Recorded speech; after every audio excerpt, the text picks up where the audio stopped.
Dear goodies, Vanakkam, Vandanam, Namaskaram. Next concept in reproduction is sexual reproduction. பால் இனப்பெருக்கம் அதை பத்தின ஒரு அறிமுகம்.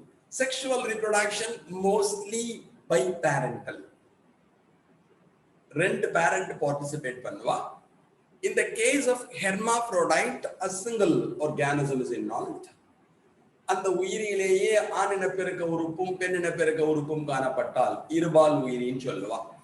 அதுல ஒரே ஒரு பேரண்ட் பார்ட்டிசிபேட் பண்ணுவா. The speciality of sexual reproduction is gametic fusion, formation of gametes and gametic fusion. Gameteகள் உருவாக்கம் இருக்கும், gameteகள் இணைவார்கள். The process of fusion of male and the female gametes, and it results in the formation of a diploid cell called zygote. The process is said to be fertilization. ஆண் கேமெட்டும் பெண் கேமெட்டும் இணைந்து இருமை நிலையில் உள்ள zygote உருவாகக்கூடிய ஒரு நிகழ்விற்கு கருவுறுதல் என்று பெயர். அப்ப கேமெட் ஃபார்ம் ஆவா, formation of gametes, gamete fuse ஆவா, கேமெட்டுகள் இணையும், then new organism is formed, புதிய உயிரியானது தோன்றும். இதெல்லாம் உனக்கு தெரிஞ்சதுதான். It's a complex process and the offsprings are not identical.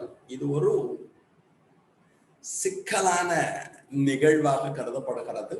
இதுல ஃபார்ம் ஆகக்கூடிய ஆஃப்ஸ்பிரிங்ஸ் எடுத்துட்டோம்னா சந்ததிகள் they are not identical, அமைப்பொத்த உயிரினங்கள் அல்ல என்பது நமக்கு தெரியணும்.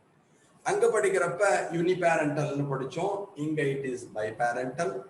அங்க நோ வேரியேஷன் அட் ஆல், இங்க வேரியேஷன் நிறைய இருக்கும், வேறுபாடு இல்லை, வேறுபாடு இருக்கும்.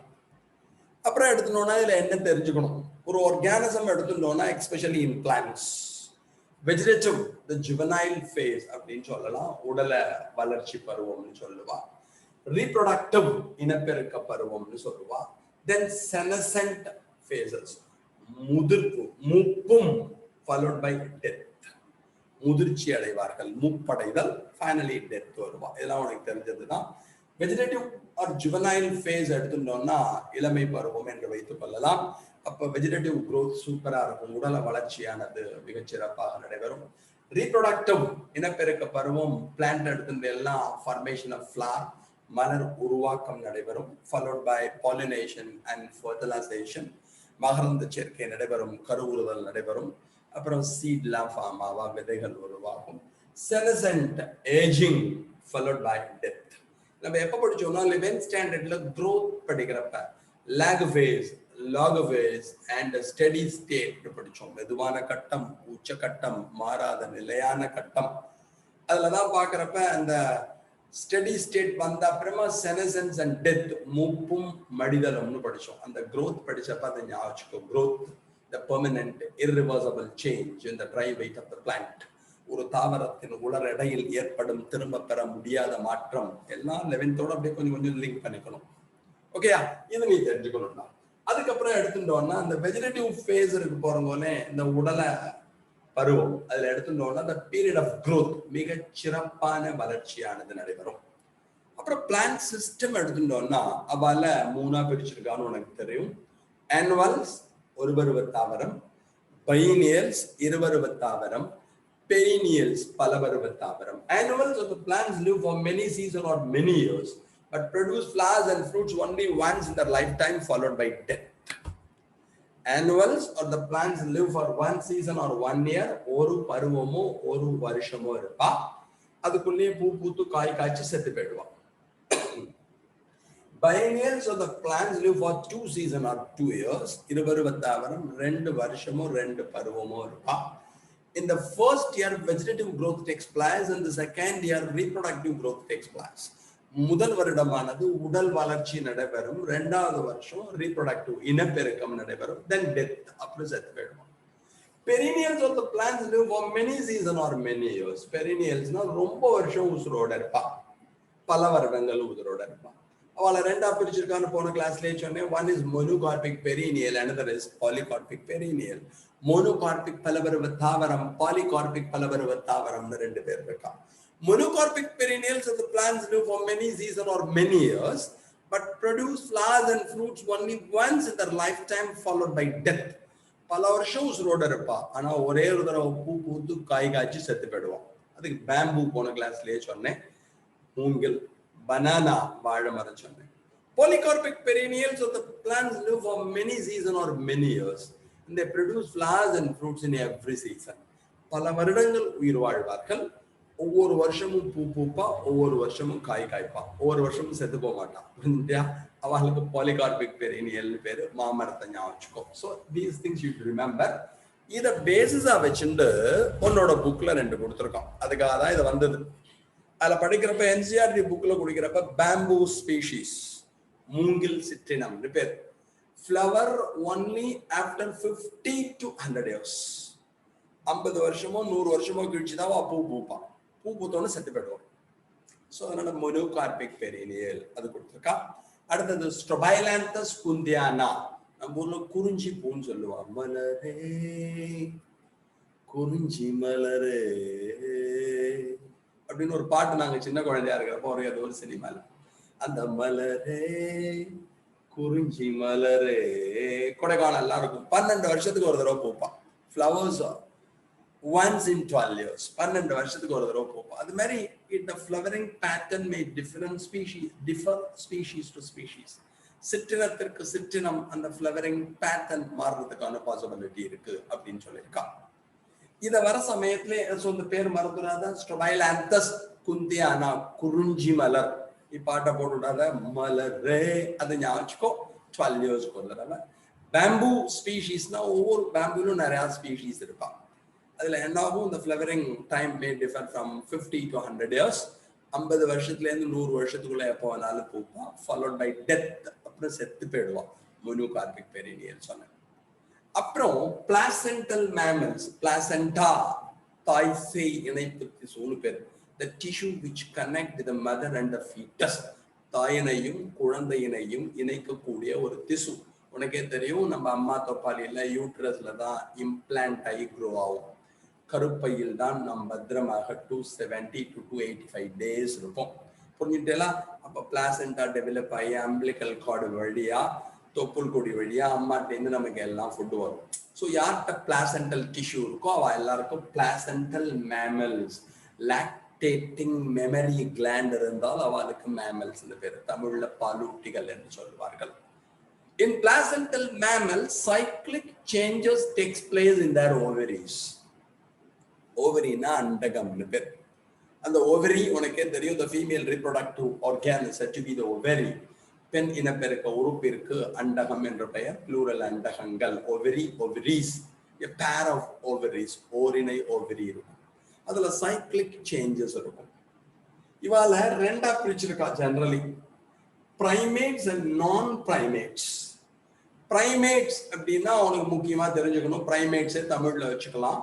ஹியூமன் பீயிங், ஏப்ஸ், மங்கீஸ், அவ எல்லாம் குரங்கு, மனுஷா அவ எல்லாம் எதுல வருவான்னா பிரைமேட்ஸ்ல வருவா. இந்த பிரைமேட்ஸோட ஸ்பெஷாலிட்டி எடுத்துட்டோம்னா ஒவ்வொன்றும் நீ முக்கியமா ஞாபகம் வச்சுக்கணும். They are seasonal breeders. அது அப்புறம் வரேன். ஃபர்ஸ்ட் நீ ஞாபகம் வச்சுக்க வேண்டியது, நம்ம பிரைமேட்ஸ் எடுத்துட்டோம்னா ரொம்ப முக்கியமா எக்ஸலன்ட் சைட், மிகச்சிறந்த பார்க்கும் திறன் இவர்களிடம் காணப்படும். அதோட முக்கியம், they are adapted for arboreal growth or arboreal existence. மரத்திலே வாழும் திறனை பெற்றிருப்பார்கள். நம்மள விட்டுடும் குரங்கு குட்டி தேவாங்க அந்த குரூப்லாம் இருக்கு பத்தி ஒன்னும், சிம்பான்சினா மரத்துல ஆர்போரியல் growth வளர்றதுக்கான எபிலிட்டியை பெற்றிருப்பார்கள். நம்மளே சில பேர் பயங்கர ஃபாஸ்டா மரம் ஏறும். ஸோ அது பிரைமேட்ஸ்.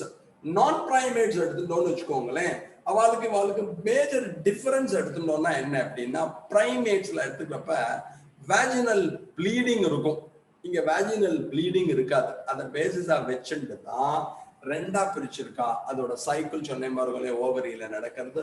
ஒன்னுக்கு பேரு ஈஸ்ட்ரஸ் சைக்கிள்னு பேரு, இன்னொன்னுக்கு மென்சுரல் சைக்கிள்னு பேரு. ஈஸ்ட்ரஸ் சுழற்சி, மென்சுரல் மாதவிடாய் சுழற்சி என்று இதை கூறுவார்கள். அப்ப என்ன அர்த்தம் அப்படின்னா, no bleeding because vaginal endometrium is reabsorbed. இந்த ஈஸ்ட்ரஸ் சைக்கிள் எங்க இருக்கும்னா நான் பிரைமேட்ஸ். பிரைமேட்ஸ் அப்படின்னா அவளோட ரொம்ப முக்கியமான கண்டிஷன் என்ன அப்படின்னா, ரொம்ப பர்ஃபெக்டா பிரைமேட்ஸை டிஃபைன் பண்ணணும் அப்படின்னா கொஞ்சம் நல்லா கவனிச்சுக்கோ, குட்டியா எழுதியிருப்பேன். They have complicated voluminous forebrain. முன் மூளையானது மிக வளர்ச்சி அடைந்ததாக இருக்கும், பெரியதாக இருக்கும். ஃபோர்பிரைன் முன்மூளை என்று கூறுவோம். இங்க எடுத்துனோம்னா இட் இஸ் ஸ்மால். முன்மூளையானது அல்லது மூளையானது பொதுவாக சிறிதாக காணப்படும். அது நான் பிரைமேட்ஸ். அப்போ பிரைமேட்ஸ் எடுத்துனோம்னா வெரி வெல் டெவலப்டு பிரைன் அப்படின்னு வச்சுக்கோ. And then bigger in size, கொஞ்சம் பெருசா இருப்பா. நான் பிரைமேட்ஸ் எடுத்துட்டேன்னா இதெல்லாம் புக்ல கொடுத்துருக்க மாட்டேன், ஞாபகம் வச்சுக்கோ. ஸ்மால், சின்ன பிரைன் இருக்கும், ஸ்மால் பிரைன். அதுக்கப்புறம் இதான் major difference primates and non primates. அதே மாதிரி எடுத்துனோம்னா பிரைமேட்ஸ்ல எடுத்துனோம்னா மென்சுரல் சைக்கிள், மாதவிடாய் சுழற்சி இருக்கும். இவாழ்கிட்ட ஈஸ்ட்ரஸ் சைக்கிள் இருக்கும். அதுக்கும் ஈஸ்ட்ரஸ் சுழற்சி என்ற சுழற்சியானது காணப்படும். பிரைமேட்ஸ் எடுத்துட்டேன்னா எக்ஸலன்ட் சைட், மிகச்சிறந்த பார்வையானது காணப்படும். இவாழ்கிட்டையும் இருக்கும், பட் அவ்வளவா சொல்ல முடியாது. அதுக்கப்புறம் ஆர்போரியல் எக்ஸிஸ்டன்ஸ், மரத்தில் வாழக்கூடிய திறனை பெற்றிருப்பார்கள். இது பிரைமேட்ஸ்ல வருவான். இப்ப நம்மளுக்கு இது ரெண்டும் தான் வேணும், oestrus cycle and menstrual cycle, மாதவிடாய் சுழற்சி. இதை பத்தி தனியாவே நம்ம ஃபர்ஸ்ட் லெசன்ல படிப்போம். தட் இஸ் ஃபர்ஸ்ட் அல்ல தேர்ட் ஹியூமன் ரீப்ரொடக்ஷன் வரப்ப மனித இனப்பெருக்கத்தில் அதை பத்த வரும். இருந்தாலும் சொல்லிடுறேன். ப்ளீடிங் இருந்தால் அதுக்கு மென்சுரல் சைக்கிள் பேரு. மென்சுரேஷன் அப்படின்னா ப்ளீடிங்னு பேர். So bleeding cycle is otherwise known as menstrual cycle. அப்ப ரத்தமானது வெளியேறக்கூடிய ஒரு சுழற்சி. Vaginal bleeding takes place in every 28 days. 28 நாட்களுக்கு ஒரு முறை. Vaginal bleeding தான் உங்களுக்கு தெரியும். cervix vagina, vagina பிறப்புறுப்பு குழாய்னு பேர். எண்டோமெட்ரியம் இருக்கு பத்தியும், எண்டோமெட்ரியம் சொல்றேன், அதெல்லாம் சொன்னாதான் புரியும். நம்மள அம்மாவோட தொப்பாலியில யூட்ரஸ்ல தான் நம்ம உட்காந்துருந்தோம். யூட்ரஸ்க்கு கருப்பைன்னு பேர். இந்த inner most mucous membrane of the uterus is said to be endometrium where the fertilized egg is implanted. தாயின் கருப்பையின் உட்புற அடுக்கிற்கு எண்டோமெட்ரியம் என்ற பெயர். அங்குதான் கருவுற்ற அண்டமானது பதிக்கப்படும். The innermost mucous membrane of the uterus is said to be endometrium where the fertilized egg is implanted. In the menstrual cycle, 28 days ஒரு தடவை ஃபீமேல்ல நடக்கும். The rhythmical series of changes takes place in the entire female reproductive organ from puberty to menopause in every 28 days except pregnancy is said to be menstrual cycle. பெண்களின் இனப்பெருக்க மண்டலத்தில் 28 நாட்களுக்கு ஒரு முறை நடைபெறக்கூடிய ஒரு சுழற்சி, அதுக்கு தான் மென்சுரல் சைக்கிள்னு பேரு. பியூபர்ட்டி அப்படின்னா ஏஜ் அட்டன் பண்றது, பருவ முதிர்ச்சியிலிருந்து ஆரம்பிச்சு மெனோபாஸ், மாதவிடாய் முடியும் வரை 12 இயர்ஸ்ல இருந்து ஸ்டார்ட் பண்ணி 50 இயர்ஸ் வரையும், 55 இயர்ஸ் வரையும் அவள்கிட்ட எவ்ரி மந்த் நடக்கக்கூடிய ஒரு ப்ராசஸ். அப்போ அவளுக்கு என்ன ஆகும்னா பிரைமேட்ஸ் ஞாபகம், பிரைமேட்ஸா யார் யார் வரப்போறா, மனுஷா வரப்போறா, குரங்கு குட்டி குரூப் வரப்போகுது. அவளுக்கெல்லாம் ஒவ்வொரு மாசமும் என்ன ஆகும்னா endometrium sloughed off if fertilisation and implantation doesn't take place. கருவுறுதல் நடைபெறாமல் இருந்தால், குழந்தை உருவாகாமல் இருந்தால் எவ்ரி 28 டேஸ்க்கு ஒரு தடவை அந்த எண்டோமெட்ரியம்ல பிளட் வெசல்ஸ் நிறையா இருப்பா, ரத்த குழாய், அது பிரேக் ஆகி ப்ளீடிங்கா வேஜினா வழியா வரும். வேஜினா மீன்ஸ் பிறப்புறுப்பு கெனால், பர்த் கெனால்னு சொல்லுவான். அந்த வேஜினா வழியா தான் நம்ம பிறந்தோம். 10th தான் படிச்சிருக்கேன், structure of female reproductive system. So இங்க வேஜினல் ப்ளீடிங் இருந்தால், bleeding takes place if blood is eliminated through vagina, we are calling it as menstrual cycle. பிறப்புறுப்பு குழாயின் வழியாக ரத்தம் வெளியேறியது என்றால் அதற்கு menstrual cycle, மாதவிடாய் சுழற்சி பேரு. It occurs in every 28 days, 28 நாட்களுக்கு ஒரு முறை நடைபெறும். Here no bleeding. ஈஸ்ட்ரஸ் சைக்கிள்ல ப்ளீடிங் கிடையாது, ரத்தம் வெளியேறாது. Because the endometrium is reabsorbed. அந்த எண்டோமெட்ரியம் உடையாம பிளட் வெளில வராமல் இட் இஸ் ரீஅப்சார்ப்ட் பை தி பாடி, உடலினால் உறிஞ்சி கொள்ளப்படும் அப்படின்னு ஞாபகம். இது 5 to 14 டேஸ்க்கு ஒரு தடவை, 5ல இருந்து 14 நாளுக்கு ஒரு தடவை நடக்கும். அதுக்கப்புறம் ப்ரீடிங், இனப்பெருக்கம் செய்யும் திறனை பொறுத்து ரெண்டா பிரிச்சிருக்கா. One is seasonal breeders, another is continuous breeders. பருவ காலங்களில் மட்டும் இனப்பெருக்கத்தை மேற்கொள்பவர்கள், எப்பொழுதும் மேற்கொள்பவர்கள். நேச்சுரல் ஹேபிடாட்ல, வைல்டு கண்டிஷன், அதாவது வாழக்கூடிய காடு பகுதியில் இருக்கக்கூடிய விலங்குகள்ல என்ன ஆகும் அப்படின்னா ஒரு பர்டிகுலர் சீசன்ல மட்டும்தான், குறிப்பிட்ட பருவத்தில் மட்டும்தான் இனப்பெருக்கம் நடைபெறும். நம்மள மாதிரி ஆர்கானிசத்துல எப்பயும் இனப்பெருக்கம் நடந்துட்டு இருக்கும். So we are continuous breeders, தொடர்ச்சியாக இனப்பெருக்கத்தில் ஈடுபடக்கூடியவர்கள். ஸோ இதெல்லாம் some basic ideas regarding sexual reproduction, பாலின பெருக்கத்தை பொறுத்த சில அடிப்படை கருத்துக்கள். இதோட பார்ட் 2 நம்ம நெக்ஸ்ட் கிளாஸ்ல பார்க்கலாம்.